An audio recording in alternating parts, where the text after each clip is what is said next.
Welcome back to another episode of Falling Forward. In the shotgun seat today is the one and only Arthur Hancock. Howdy. And I can't say the one and only, because you are... Well, I'm one of many. You're one of many Arthur Hancocks. Yeah, there's been quite a few over the years. Yes, sir. And you've introduced me to your pops. He's also got a music background. He does. Yeah. It's the reason I play. You know, I grew up learning from him and then took it from there. So he kind of instilled that in you, like you maybe saw him like writing songs and playing as you were growing up. And you remember your first song that you ever wrote? That I ever wrote? No. And I could explain that more, because there's been a lot of, like, I've forgotten a lot of songs, you know, or like didn't ever write them down, or I don't ever remember having like a eureka, I wrote a song finally moment. It may have been in a songwriting class. Okay. When I was in my teens. But I specifically remember the first like real thing I learned on the guitar was Johnny Be Good. Cool. Like the 12-bar blues. I'm gonna put my glasses back on. The sun is rocking on us right now. Getting the sunset right here. But it's beautiful. So, but yeah, I specifically remember learning Johnny Be Good, the 12-bar blues, and then like a G run on the guitar. Probably, I don't know, 10, 11 years old. Okay. And then I took guitar lessons in middle school, and then I started playing the banjo, and then I just studied, you know. But definitely, and then for a long time, like the first gigs I ever played in my life, I remember my friend Joe Andrews, who now plays with Jelly Roll, which is pretty funny, because deep down he's like a Tony Rice fanatic. Yeah. And he plays with Jelly Roll, but Jelly Roll's great. My dad and Joe Andrews and I played at, what is that place? Tulips, or it's in Midway. It's got like an outdoor patio right on the main strip in Midway, and I don't know who asked us, but we made like $50 a piece, and we're all excited. But that was one of the first like real, I remember that gig. And how old were you on that gig? Probably 19, 20. Okay. It was in college. And then after college, I started playing some gigs, and then it just, you know, just all of the rest is history. The other day I was wondering, I was like, man, if I had been smart, the first time I played a gig, I would have written it in a little book, and I would have kept that little book. Yeah. For my whole life, you know. You're good at documenting things though along the way too, because everyone like, and there's a lot to dive into as far as this goes, but I remember like first time I met you, you know, I got the invitation to come to your house because there was like always great music going on there, and you have a book. Yeah, I do have that book. Everybody signed in. Yeah. Everybody signed in, man. And that's I should have brought it. We could have talked about it. I have this leather, someone gave me this leather book. It's not huge, but from like 2013 or 14 to like 2019, right at 2020. Got a mosquito. Oh, get his ass. Gotcha. I had a house that I was renting from my family on a farm, so had some acreage with it, and you know, some mowing and stuff to take care of, but I could have music at the house, and that's what you came to, was a Wook Manor session. Yeah, man. Those were, I'll never forget those, man. They were it was fun. It's some bluegrass picking, and some songwriting going on, and you hosted shows out there. We did a lot and had a lot of fun. The book is kind of cool though, because in the book I think there's like 64 bands that stayed at my house, and I have like, some of them, they have little like check marks by their name where it's been like 3 or 4 times they stayed.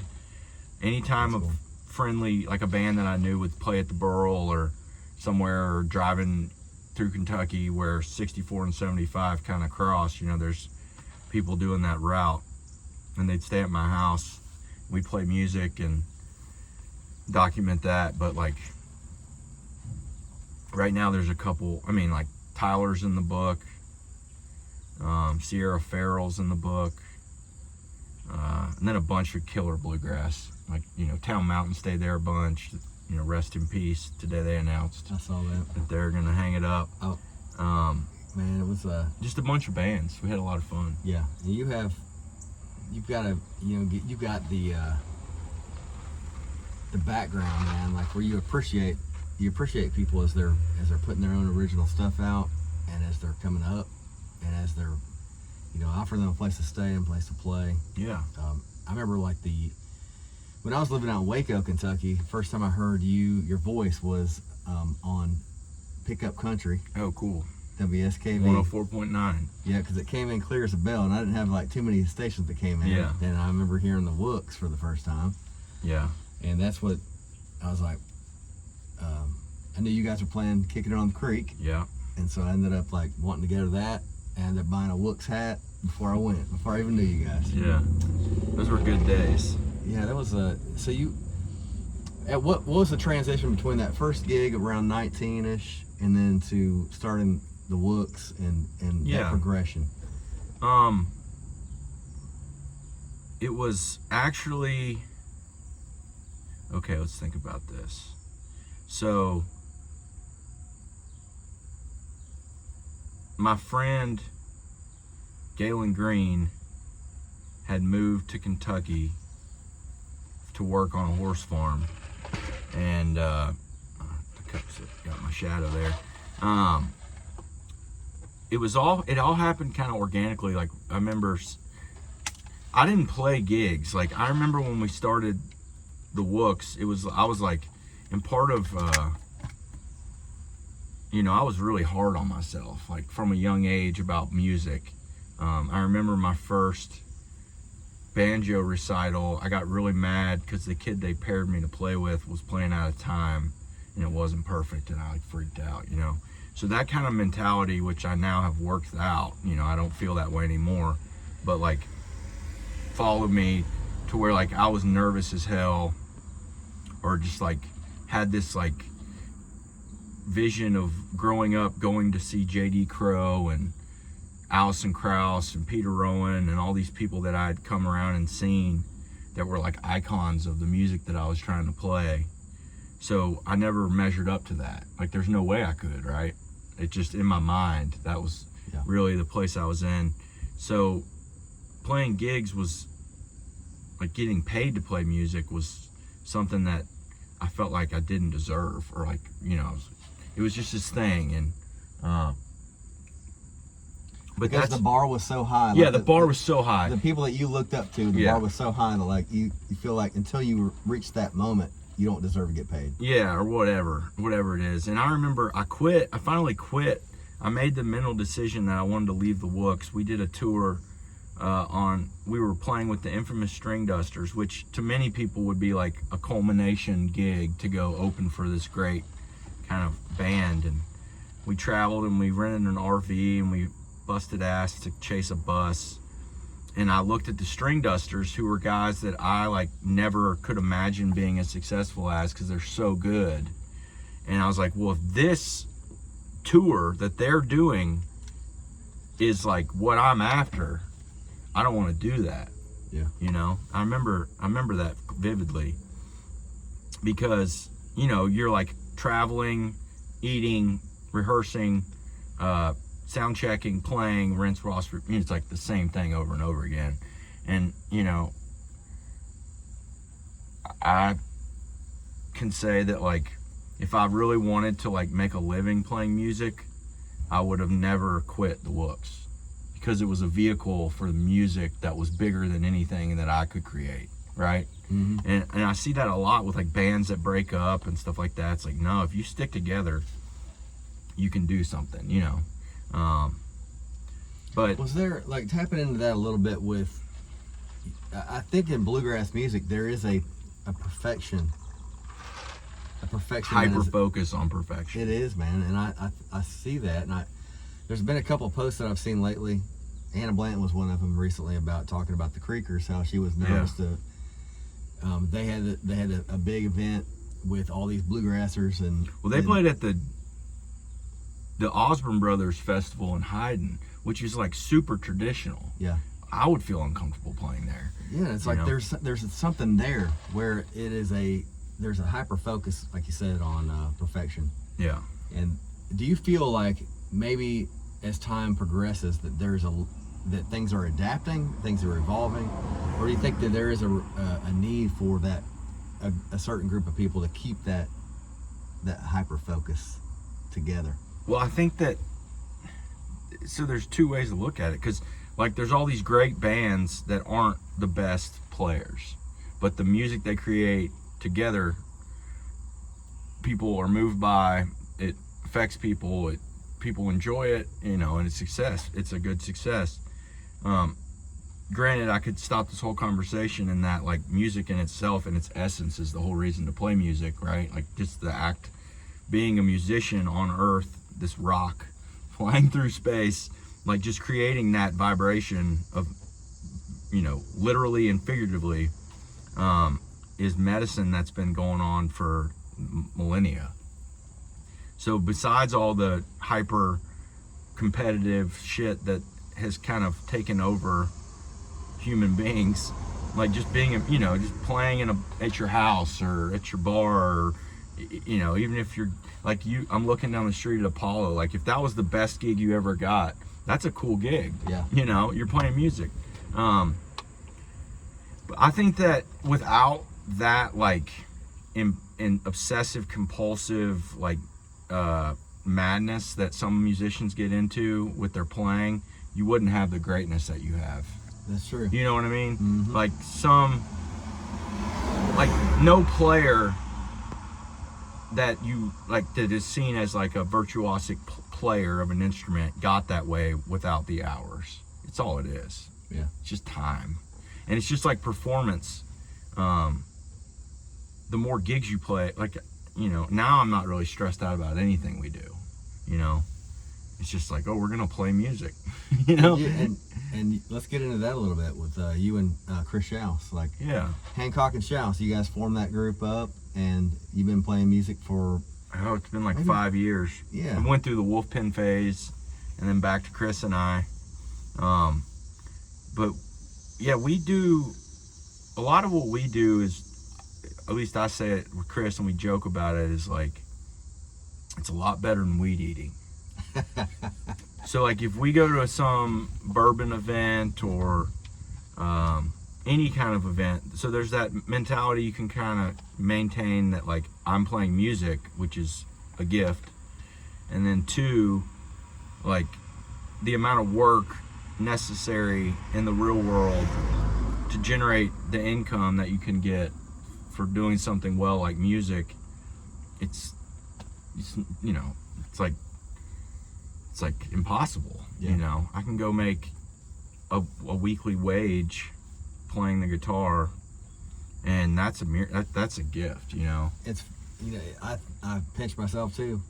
I left the festival that I played this weekend, and my fiance was like, "Did you ever get paid on that?" I was like, "You know what? I don't know. I don't think so. I forgot. But I had so much fun doing it. But yeah, I reached out to him. He's like, "Oh yeah," I said, "Drop it in the mail." And then think about I think about this all the time, like all the money that you would have spent to do the things that you're doing because of music. Like I would, like before I was playing in a band or playing gigs or any of this stuff, like I was going to the music to listen to it, and love that, and still love that. So it's like, okay, because when you go to a festival and you get an artist pass, it's like, you don't ever want to do it another way. Right. You have water on hand, there's food, there's a place to sit down, you're not fighting a bunch of wild people. When you have somebody that takes the time and pays the money to go to a festival or a show, and you're on stage and you're singing your song, would you rather see them cry to one of your songs, or do you rather see them dance to one of your songs? I've been definitely more apt to try and make people dance. Yeah. I've definitely tried to keep things. The world's pretty shitty sometimes, and it's nice to go and kind of forget about that.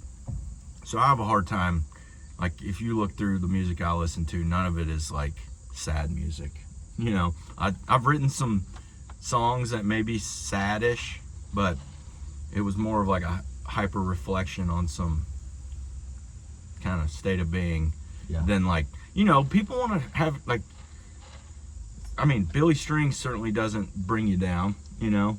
He's partying, and Zach Top and all these guys out there that are really doing it. People want to, you know, the old saying, you're a beer salesman if you're a musician, which is not 100% true, but a lot of times, like, people want to go out and they want to have a good time and they want to enjoy themselves, like, positively, versus kind of forget their problems a little bit. And then there's guys like, you know, like Arlo. He has some up songs, but a lot of his music is, you know, it's down. You know, when you go into one of his shows, like, you better settle in because you're settling in. It's a thing. But no, I've definitely tried to bring like a, you know, upbeat energy when I play. Yeah. You and I have one of the same kind of iconic figures that we look up to as far as songwriting. That's Robert Earl Keen. Yep. You cover him a lot, and I do play a lot of his songs. And I see a lot of personally, I don't know how you feel about this, but I see a lot of similarities in the way that you guys write songs, and you know, you have an ability to pick up kind of an obscure thing or an event or a whatever it situation is in life, and write a fun song about it. Yeah. And you know, whether it's fishing, or you know, or playing the banjo, or like it's, I don't know, man. It's not that comes through time, and I think that what I've seen through your evolution, man, is incredible. It's been incredible. I just gotta say, man, you were one of the guys that inspired me to do what I'm doing. Yeah. Early on. I remember hanging out with you back in 2020, because you weren't really gigging then, were you? Not at all. Yeah. And you came up to Estill County, helped me burn some stuff. We had a big fire. Yeah, it's just, the one thing I'll say about that is there's a lot of people playing music right now. There is. Like, beyond like just playing, like the, you know, the thought of playing in your home or for your family and friends, and then like having an Instagram page where you're like posting songs. There's just, the internet has done this thing where like there's a lot of people that I would say like you need to stay in your room for a couple more years. Right. Which is mean. People would say that's like I get it though. But it's like, yeah, it's just interesting. And I then get it. And then there's folks that haven't ever really written a song or haven't ever really played that many gigs. Like, then they're sucked up into the machine, and then they're like making the, you know, they're doing it. Yeah. You know, it's just wild. I knew for myself, I use it as a kind of a therapeutic thing personally. Yeah. And I was getting out there and just like, you know what? I was 38 years old at the time. And I was like, man, if I don't do it right now, I don't hit the gas pedal. Yeah. I'm not going to do it. And I just did it. And still to this day, I'm getting to that 10-year tipping point. Yeah. And whether I've gotten any better or not, that's for the jury. You have gotten a lot better. But it's like, it's one of these things where it's one of these things where I knew it was in my heart the whole time, but I needed some cultivation. Yeah. And you were one of those cultivators, man, and that's cool. With a lot of other people at that time that I was looking up to, and kind of you know, these friendships that I was making in the music world, it was a perfect scenario for me to fall into, and it gave me a whole other thing to live for, man. Honestly, like I think that's a beautiful thing about music. And that's why, like, even though I'll get people sending me music all the time, like, hey, what do you think about this song? And it may not be any good, and it may be great, but to somebody, I just have to keep it in mind that, like, they are on their own journey. Yeah, they're on their own path. They're in a different time period, and that's what it is, man. I think we will always progress, hopefully. Well, something else. I think maybe it was Vince Gill. I was watching some guitar video podcast thing, or maybe no, it's Brian Sutton. He said, like, every time you pick up your instrument, you've played it more at that moment than you've ever played your instrument before. Like, every single time you pick it up, or sing, or write, or any creative art, you've done cumulatively more practice, rehearsal work ever. Now, granted, rust is a real thing, right? Like if you don't play your guitar for a week and you try, it's like, this is hard. But there's a certain amount of experience beyond like the normal technicality of music that you gain just by doing it. You know, it just keeps kind of piling on itself. I love that thought, because it makes you want to pick the guitar up every day and try a little bit more, because you're going to be, you know, that much further ahead. Yeah. I think that what is your songwriting process, man? Like I've talked to several artists about this before, and I kind of get a similar thing. Yeah. But what is your, like, from the very beginning spark to the end of a song? What's that journey like for you? Typically, lately, I'll have the idea, I'll blast it out, I'll at least get some verses and a chorus, and maybe think about a bridge. You know, I'll get like a kind of, and I don't know if this is for everyone, but for me, like I see, like if there's a chart with the verse chorus structure or numbers, like, and I see it, then I see it when I play it. Or if I'm singing, you know, a song, I'm telling the story, and that's how I remember it. Because I think Chris Schaus knows more songs than anyone I know, but like I know a lot of songs, and I forget a lot of songs that I know, and a lot of it is just like visualization process of the song. But we need some juice. We need some juice. We need some battery power. But I usually have the idea. I'll start singing it to myself or playing it on the guitar, and then I'll kind of spew out a bunch of ideas. And I learned this from my buddy Charles Humphrey. He uses like Google Docs or notes or whatever you want to use to write. And any little idea that comes out in the writing process, he stores them at the bottom of the page, which is a cool thing to do. So say you're like on verse 2 and you have this idea for a line, but the line doesn't work in verse 2. We'll throw it in the kind of like extra stuff you have, working ideas, and then you might find out that it's like the best first line you could ever have written, or it's the best in line to the third verse or whatever. And with the writing that I've done around like fly fishing, a lot of it has been like that. Like I've written out like ideas that I'd like to include in the song, and then kind of figured out how to make it all work together as an actual song, you know, because a lot of the stuff that I'm saying and some of the music I've written lately, it doesn't really make sense on first listen. Like you don't know what the hell I'm talking about, because it's like jargon or what would the word be, like some phrase that only someone who does that thing would ever have heard before. You know, and it's just fun. It's like it's a word puzzle. Yes, it makes it special, because and also people hear something and they plug their own story into it. You give plenty of opportunity for that. Yeah, that's another thing is I've written some songs that I wish weren't so specific because they have broader appeal. You know, like more people could relate to something if it wasn't about that. Yeah. But I definitely have been guilty of not writing enough, because I can, and you've been around me probably when I was doing it, I can spew out some stuff. Like if you gave me a topic and a guitar, I'd write you a song. You know, it may not be any good, but it'll be a song. You know, part of that, it's part of the process of it too. Yeah. But yeah, the ability, I think it's like a muscle, man. Anytime you flex that songwriting muscle, you know, you got to take what it is, what the universe gives you sometime, and like you said too, like I use some of those lines that I come up with that don't fit in anything. Yeah. Kind of like my junkyard. They can be another song in itself. Yeah. Like a line you don't like from one song could be the root of a whole nother song. So I keep all those notes too, man. I do it digitally now on my phone. I used to do like notebooks and have just lyrics and lyrics and lyrics, and yeah, it's interesting. So where is Arthur Hancock right now, and what do you see yourself doing 5 years from now?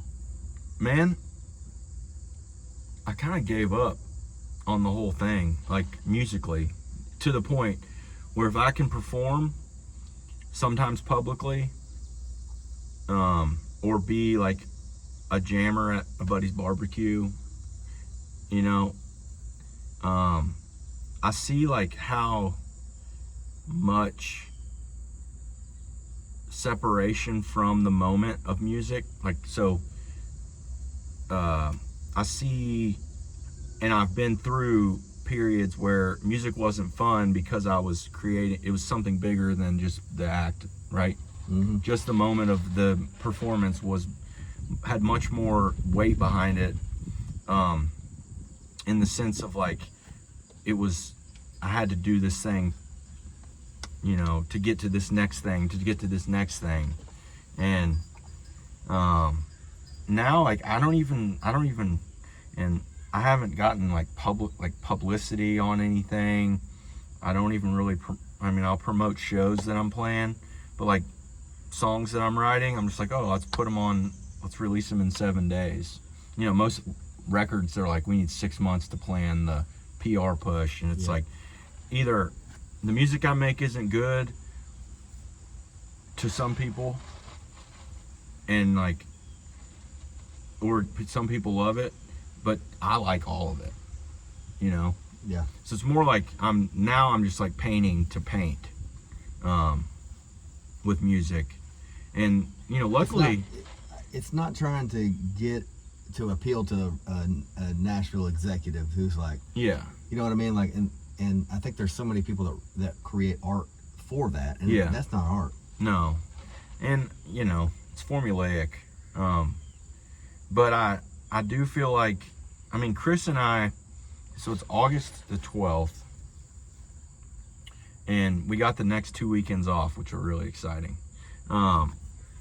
We have other stuff going on that we're busy doing, but after these next 2 weekends, we have at least multiple gigs every weekend till basically December. You know, that's like a gauntlet. Yeah. And I just did it through the spring, like April, May, June, busy time.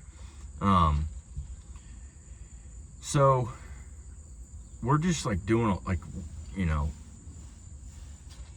we're not trying. The average musician has to go play, or the path to success in music is to tour, is to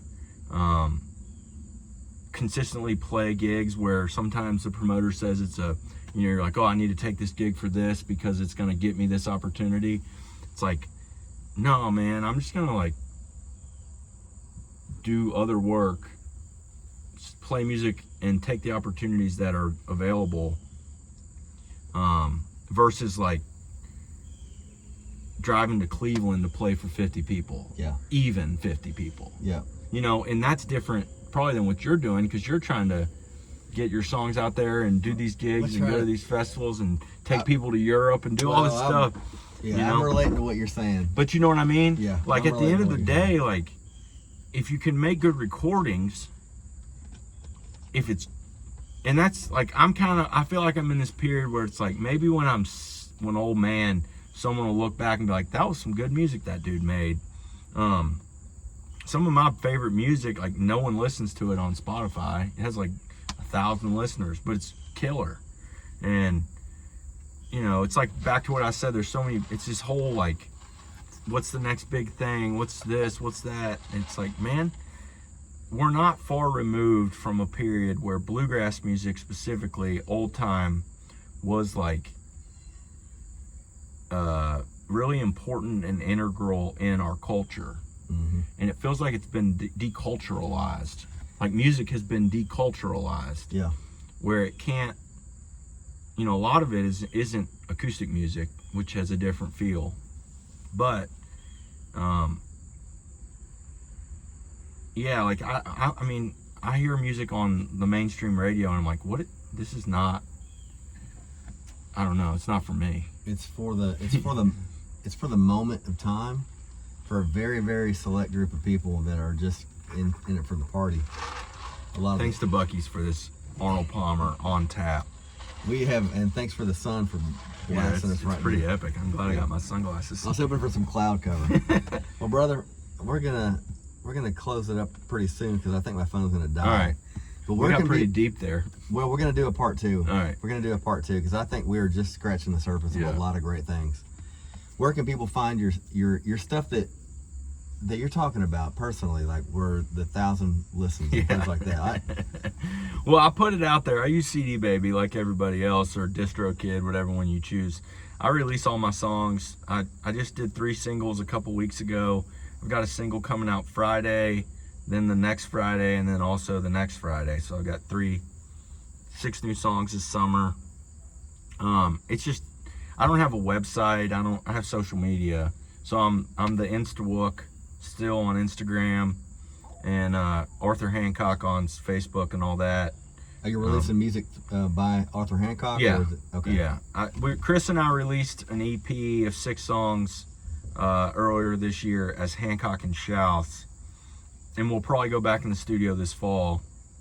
But most of the new music I'm doing, I'm just releasing under my name. Cool. So. Well, y'all, I don't know at what point in history you're going to watch this video. Yeah, who knows? Make sure you deep dive into Arthur Hancock. He has changed the game in the state of Kentucky as far as the music we listen to these days. Thank you. And we are going to do a part 2 of this for sure. It's going to die, isn't it? It's going to probably. We need a solar panel right here. Yeah. Why don't they put a solar panel on the back of this phone? Yeah, they should. But Arthur, man, thank you. It's been great to have you here. And, absolutely. I love your truck. And this, we'll just talk it out till it dies. How about that? All right. Will it save it though? It'll save it 100%. I've had this happen before. Okay. Yes. So we know it'll save. Yes, it will save. And I had this happen with Sean Thatcher before, and we actually had it die twice, and I had to go back through and edit all that. That's great. It'll save and it'll upload just fine. I just think people should play music because it's music. You know, it's like in the realm of all that you see, like if you drive through a city and the sights and sounds that you see, like how much of a refreshing thing is it to hear like a fiddle? Yeah. You know what I'm saying? Yeah. A fiddle is one of those instruments that I don't know, around these parts in Kentucky, we have a Scotch-Irish background, and there's something in the fiddle that came across the ocean with us. Yeah. And no, it's killer. We still feel it. It is a very emotional instrument. I think that with the pedal steel is more of a modern thing, but I think the thing that they have in common is they most resemble a female's voice. Yeah, they have that register. And I think when we hear a female sing, it's like it reminds us of mom, or it's something in our soul. It just like stirs us up. Some sirens. Yes, something like that, man.